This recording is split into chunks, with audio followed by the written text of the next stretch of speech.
I joined Red Cross in 1992.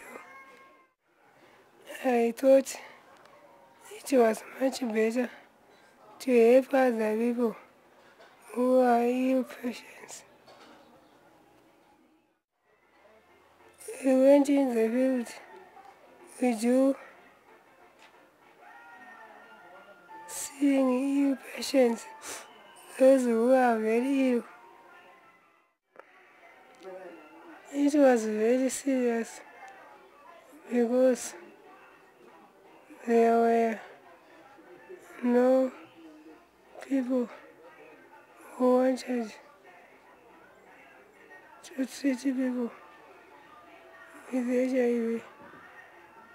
There are so many. I had 3 children. They all passed away. And then I had one and she passed away. The last one was 6. The second was 4. Third was 3. Fourth was 2.